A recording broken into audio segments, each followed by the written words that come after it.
Goeienaand, liewe kijkers. Miskien oggend by jou, goeiemôre, goeiemiddag. Jy weet op die YouTube, as jy mos enige tyd kan jy vir ons kyk, né? So maar baie welkom by die uitsending van Encounters. Is altyd so lekker. Weet, is so voorreg. Ons dank die Here vir the power of media en vir die platforme wat die Here vir ons gee. En nog meer dat die Here vir ons toelaat en in staat stel om sy woord uit te bring op die verskillende platforme.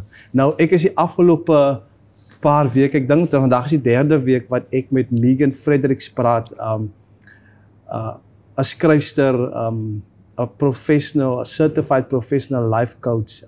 Jy weet, haar lys loop. Sy het jong, die vrou se CV is groot mense. Megan is vandag weer saam met my en ek wil net sê, sy is die vrou van Refkin Fredericks. Hy is die kameraman hier by Helderberg Familiesentrum. Hy is 'n gitarist, hy is 'n skrywer van songs. Jo, en ek is so bevoorreg. Jy weet, is so lekker as die Here jou met mense connect en ons leer van mekaar en ons vul mekaar aan. Jy weet, dat ek nou vandag hier kan sit en saam met Megan kan praat en so gaan dit aan. En ons praat met jou en so connect die Here ons met mekaar. Maar ons gaan vandag oor 'n baie belangrike topik praat en dit is die topik van healing. Nou, het is nie altyd, Megan, maar voor ek aangaan, vergewe my, verskoon my vir my maniere. Is so lekker om jou vandag weer te hê. Wil jy net vir ons hi sê en bietjie? Ag, dankie weer eens vir die voorreg om hier te kan wees en goeiedag aan elkeen wat ingeskakel is. Dis regtig baie lekker om weer hier te wees. Yes, dis 'n voorreg man. Ons gaan vandag oor iets praat wat is die mandaat van Jesus en is die mandaat van elke volgeling van Jesus. Glo ek. En dit is genesing. En soms dink ons aan genesing net in terme van iemand wat fisies, liggaamlik siek is, maar ons praat eintlik ook van die innerlike. Ek het agtergekom, not by, kom ek sê by divine knowledge, dat sommige mense se gesondheid of sy siekte toestand is connected aan die innerlike probleem, die sielswond, of wat mense dit ook al noem. Maar ons praat oor genesing vandag. Is iets in jou boek, Megan, maar ek wil gou iets aanhaal wat jy sê in jou boek. Even broken things can still be used. En daai is vir my so mooi. Het bring 'n boodskap van hoop uit. Iemand sit vandag daar. Iemand voel, Here, ek is te gebroken dat U nog enigiets met my kan doen. And that's a lie from the enemy. God kan enige iets gebruik. Om te dink, die Here het stof gevat om die mens te maak. Wow. Hoe's dit vir broken things? God can use even broken things. En ons gaan praat nou oor healing. Ek het die boek gelees, julle. Ek het notas gemaak. Ek kan amper die boek vir jou vertel soos ek hom hier geskryf het. Maar so mooi. Pain that is never addressed often grows with us. It matures, it evolves. And by the time we reach adulthood, it no longer feels like pain. It feels like personality. Ja. Megan, praat met ons 'n bietjie oor genesing. Praat met ons vat ons 'n bietjie deur jou journey van gebrokenheid, van pyn en seer tot waar jy nou is. Ek dink as ek die stelling in die begin maak, dan dink ek aan die storie waar die pottebakker, waar hy besig was om 'n voorwerp te maak en dat dit misluk. Maar hy het dit gevat en hy het iets baie meer kosbaarder gemaak met dit. En ek dink dit is hoe dit is met ons lewe. God het 'n oorspronklike plan vir ons lewe, maar die vyand het inbeweeg en gemaak dat dit basies misluk. Maar God kan weer die mislukking van die mislukte persoon, die seer persoon, kan hy vat en hy kan iets baie meer powerful maak. En as ek praat uit my eie oogpunt van my lewe uit, dan was ek in 'n stadium van my tyd wat ek regtig teen die grond was. ek onthou 'n tyd in my lewe waar ek letterlik teen die koue vloer gelê het. Wow. En net gehuil het en gesê, Here, nie meer nie.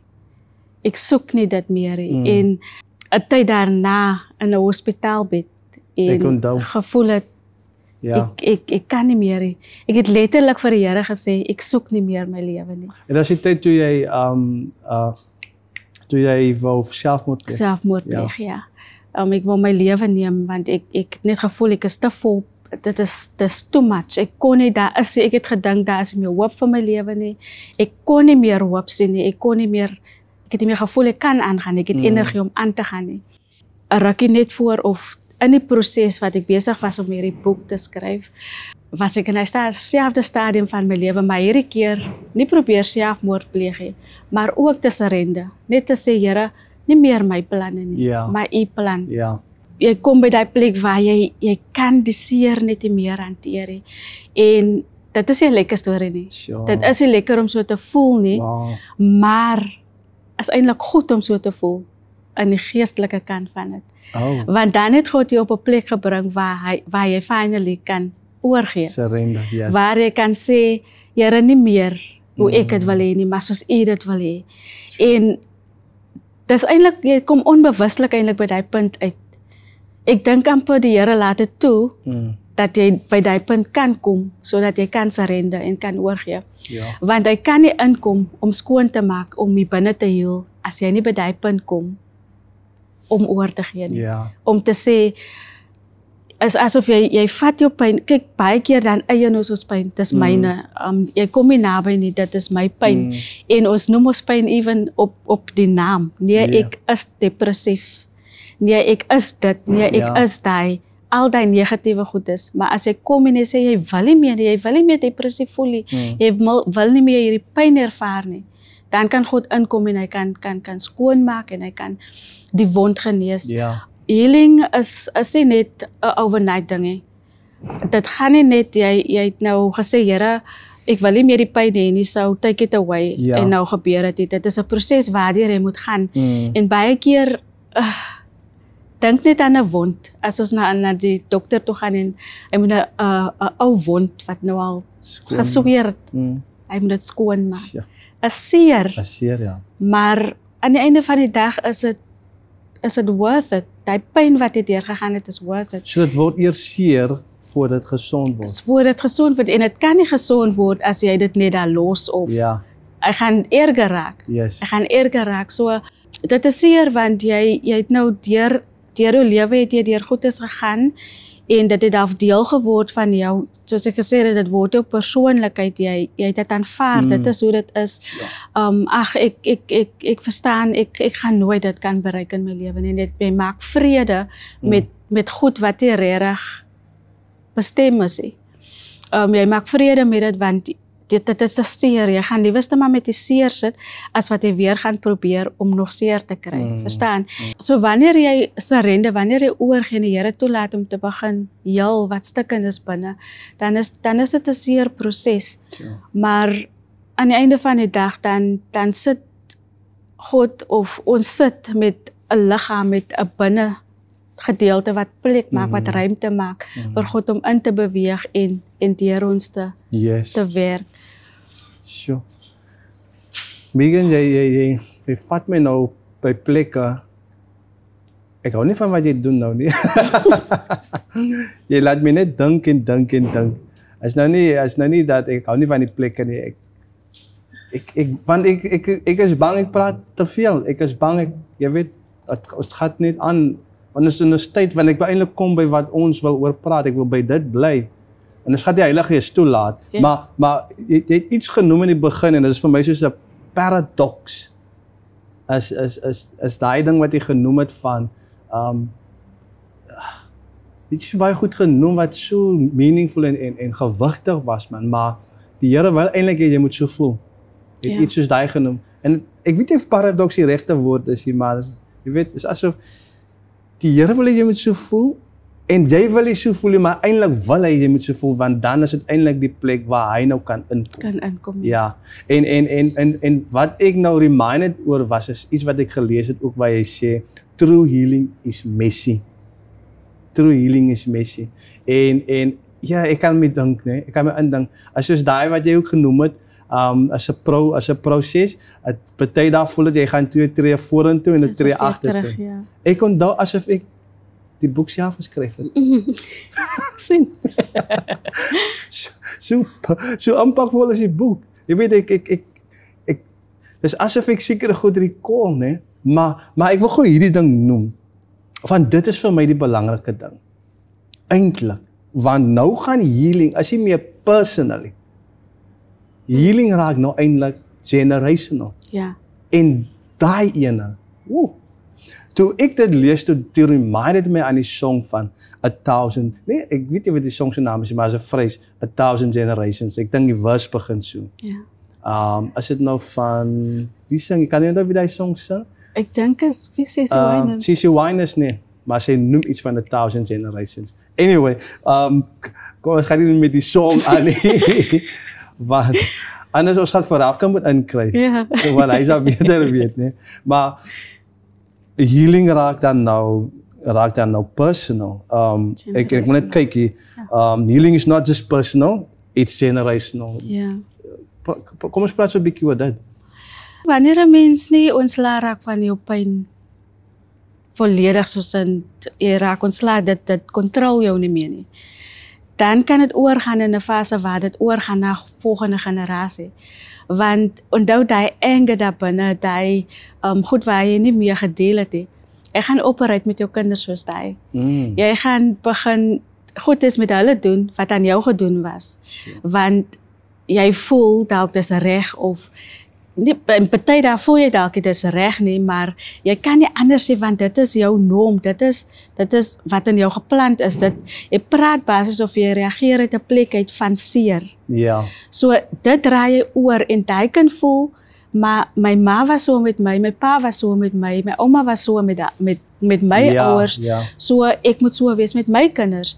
En party daar dan verstaan hulle ook nie eers, die kind self verstaan nie eintlik die pyn wat die ouer deurgegaan het nie, maar hy weet net hy moet hy pyn hê.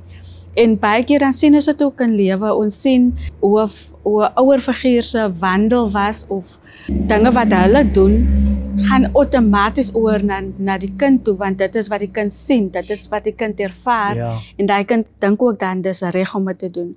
So wanneer 'n persoon nie op 'n punt kom om te deel met sy pyn, met sy seer en begin heal van dit af nie, dan is dit altyd 'n oop deur wat hy los, dat dit kan aangaan na volgende generasie en 'n volgende generasie. Wow. Sure. Met ander woorde wat jy sê, Megan, is dat jou kinders kry dan in 'n mate soos 'n inheritance. Soos 'n inheritance van pyn. Ja. En van seer, want jy dra dit oor. Maak nou voorbeeld, as 'n vrou, my ma het vir my gegee. En as ek nie met dit deel nie, dan gee ek dit vir my kinders. Ja. En dit raak 'n generational, dit raak 'n generasie of generasies van pyn. En maar die mooi ding, ek dink jy noem dit, what you confront in the spirit today become freedom for your children tomorrow. Ja. Dit is basies die healing proses. So as jy dit konfront, as jy sê dit stop hier, onthou pyn en jou seer van jou lewe hoef nie jou lewe te kontrol nie. Daar is healing vir dit. En baie keer dan voel dit dalk onmoontlik of dit voel jy kan nie oor dit kom nie. Vergifnis is by dit belangrik, want wanneer jy ook by daai punt kom om te kan vergewe nie, dan gaan jy nooit ook healing kan kry nie. So wanneer jy nie by 'n punt kom om te sê, luister, ek het hierdie pyn deurgegaan en dit het my gemaak die persoon wie ek is, maar dit stop nou. Ek gaan anders optree. Ek soek healing sodat my kinders gesond kan wees en sodat hulle kinders gesond kan wees. Soos ek gesê het, dit is nie net 'n persoonlike saak nie. Dit is iets, jy kan nie net aan jouself dink, maar shame, gaan sit in 'n hoekie, gaan sit, bly by die huis, jy doen niks, jy wil nie basies ontslae raak van hierdie pyn nie, want jy kry jouself jammer. Ons kan nie by daai punt stak nie. Dis eintlik 'n act van selfsugtigheid, as jy sê, jy wil nie vergewe nie, of jy wil nie oor dit kom. En dit is baie moeilik om by daai punt te kom, maar dit is moontlik. Maar as jy jouself sê dat ek wil nie dit vir my kind hê nie. Ek wil nie hê dat my kinders se kinders so gaan wees nie. dan stop jy die generational curse Ja, by jou. exactly. En ek dink dit is wat ek daar probeer sê. Ja.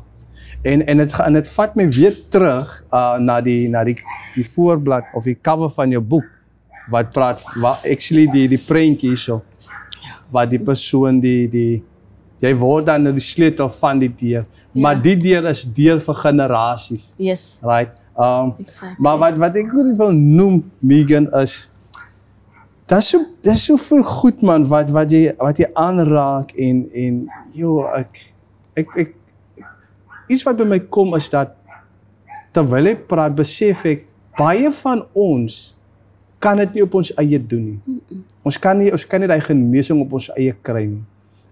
Ons probeer eintlik as jy dink, ons het so probeer dat jy is een wat nou in die diksand vassit en jy weet as 'n kar van die diksand vassit en jy trap heeltyd die accelerator, dan gaan jy dieper in die sand. Ja.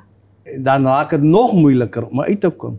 So in plaas van om nou nog net te accelerate, dink ek is dit nodig dat 'n mens moet by die plek kom en erken, ek het hulp nodig. Ja. Ek het iemand nodig om saam met my die pad te stap. Ja. Ek het 'n companion nodig. En geliefdes, hierdie boek is 'n companion vir jou.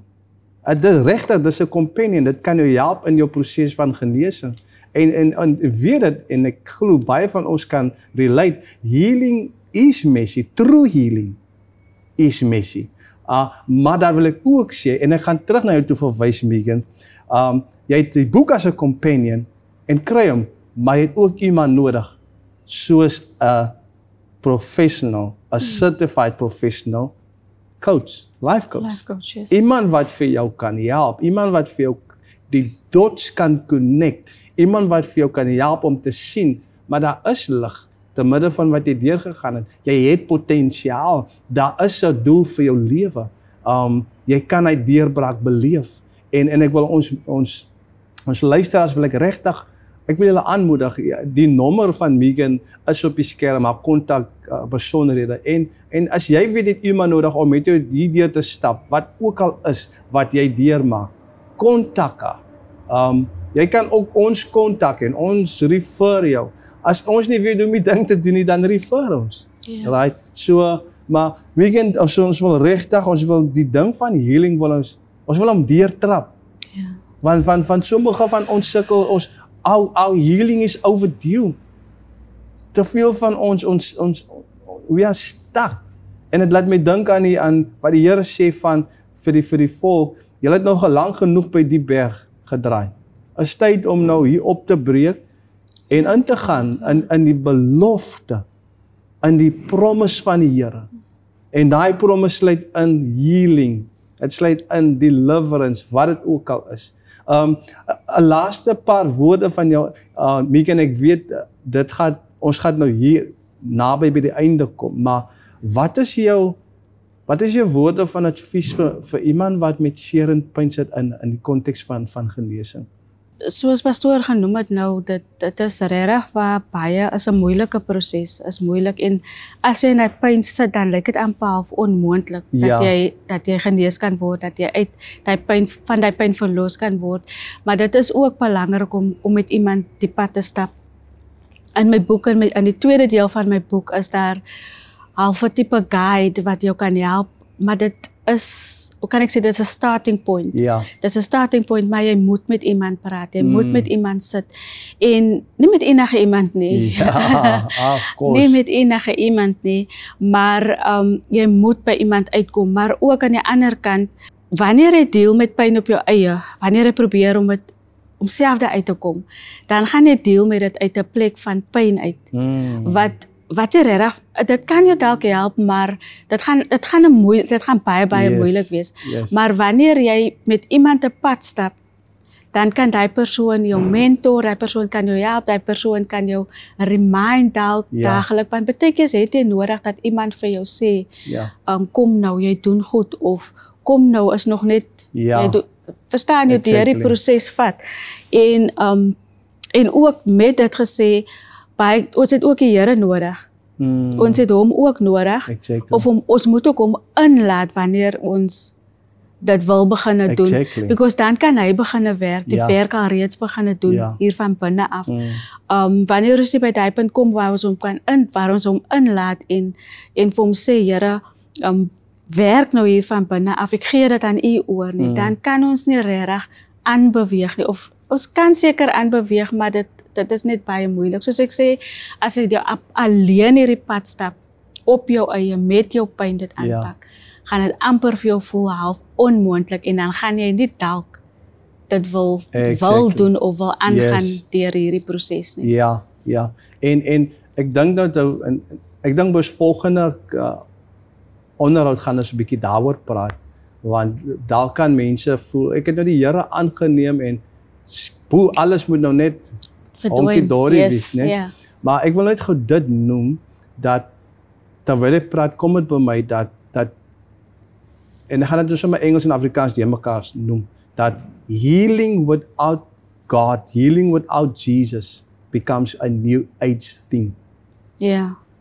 Because dat is nou dependent net op wetenskap of psychology en whatever. So en ek het nie dit gelees in 'n boekie, ek het dit ook, Megan sê dit ook in haar boekie, maar vir my is dit die gevoel van anything wanneer dit kom by healing, deliverance without Jesus becomes a new age thing. En daarom moet ons Jesus heel eerste betrokke maak. Hy is die alfa en die omega. Hy is die groot geneesheer. Hy is die chirurg. Kyk, hy is alles wat ek en jy nodig het. En obviously werk hy deur mense. Ek dink, Megan, dat die onderwerp van healing is vir my baie groot. En ek kan so iets genoem van as jy probeer uit jouself, dan gaan jy 'n plek uit van nog pyn en van seer. En is lekker as iemand saam met jou stap, wat deur pyn gegaan het, deur seer. En wie beter as Megan? Ek noem dit maar nou so. En dit is nie omdat jy's nou die alles in een nie, maar jy's een van die mense wat dit kan doen. Die Here rus ons toe om hierdie goed te doen. En so, Megan, dit was so lekker om met jou te praat en deur die boek te gaan, man. Unlocking the door no one can shut. Yes. En dit spreek so van die woord in Openbaring 3. Hy praat van 'n geopende deur. En as God 'n deur oopmaak, niemand kan dit toemaak. Niemand kan hom toemaak, yes. En obviously, kom ons raak deel van die proses wat die Here die skoon maak, die seer uithaal, whatever daar is binne in jou. Megan, ons moet afsluit. Ons tyd het uitgeloop, maar 'n laaste paar woorde. Ons weet jy gaan weer terugkom en ons gaan 'n bietjie verder praat oor jou boek. So jou boek is beskikbaar en hoe kan mense dit in die hande kry? Is dit in die boekwinkels of hoe maak ons? Dit is nog nie in die boekwinkels. Nog in die boekwinkels. Ek sê dis nog nie. Maar ja, hulle kan my skakel, kan my kontak maak, of liewer die gemaklike ding is WhatsApp mos deesdae. Ja. So hulle is welkom om my te WhatsApp. As hulle in die omgewing is hulle meer as welkom om my te bereik, 'n afspraak dalk te maak as hulle met my wil sit en wil jy ek moet persoonlik die boek aan hulle oorhandig, dan is dit ook welkom. Maar ja, ongelukkig nou net hierdie twee, dis nog nie op die rakke nie. Okay. En jy is ook beskikbaar vir praatjies, toespraak en sulke goed? Definitief, ja, ek stel myself beskikbaar. Okay, so julle dit gehoor, julle alles gehoor. Kontak vir Megan as jy meer inligting soek oor haar boek, om by 'n skool te kom praat. Daar's 'n onderwyser wat ingeskakel is en jy weet daar's 'n bietjie moeilikheid by die skool onder die jong mense. Megan is daar, Megan kom graag as sy nou spasie het in 'n besige kalender. Maar in elk geval julle, ek wil net weer noem as in hierdie week van ons 20th year celebration of ministry en alles is hier op die skerm. Ons wil regtig, ons wil graag hê jy moet kom saam met ons die goedheid van die Here celebrate. As daar jeugde is wat kontak die nommer op die poster en sê vir ons as jy betrokke wil word en kom ons wen jong mense saam vir die Here in vir Santa Clara. En dan gaan mense kom van buitekant die grense, oorkant die grense van Santa Clara. En dit gaan 'n awesome tyd wees. Die Vrydag, die Saterdag en die Sondag. So, maar baie dankie vir elkeen van julle wat ingeskakel was. Ek glo julle het geniet en ons vertrou God dat genesing gaan na jou toe kom, want genesing is jou erfporsie. Dit is jou deel in Jesus naam. Tot volgende week. Bly geseënd. Amen.